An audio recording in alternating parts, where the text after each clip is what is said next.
A continuación, vai vostede escoitar 2 veces seguidas unha nova sobre sendeirismo nun programa radiofónico.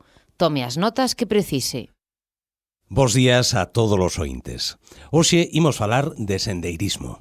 Comezamos polo decálogo dun bo sendeirista. 10 consellos para as persoas ás que lles gusta camiñar durante moitas horas. Dividímolos en 2 partes. As 5 cousas que debemos levar con nós e os 5 aspectos cos que debemos ter cuidado. En primeiro lugar, mencionaremos as 5 cousas que hai que levar. A roupa. É imprescindible levar roupa lixeira e ampla para sentirse cómodo a hora de camiñar. No inverno hai que levar un chubasqueiro e roupa de abrigo para a chuvia e pro frío. O calzado.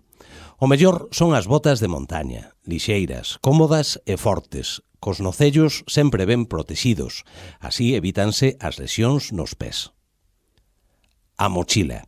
Debe ser pequena e coas costas acolchadas para poder camiñar cómodamente con ela durante horas. A comida. Durante a marcha hai que tomar alimentos como barriñas enerxéticas, galletas, froitos secos. Deste xeito, a digestión será máis lixeira. A auga. É necesario levar auga para evitar a deshidratación e non beber das fontes ou dos regatos, porque a auga pode non ser potable. E agora, en segundo lugar, enumeramos os 5 aspectos cos que hai que ter cuidado. O sol. Estar moito tempo ao sol pode producir queimaduras ou insolacións. Por iso son necesarios un bo protector solar para a pel, unhas lentes de sol e unha gorra. A natureza.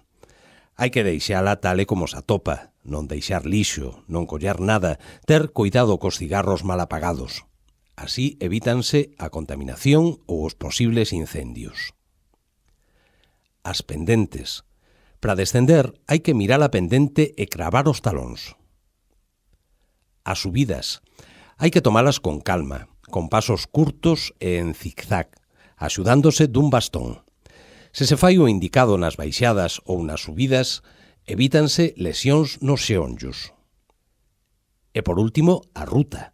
É moi importante respetar os sendeiros marcados, xa que os atallos poden deteriorar o chan.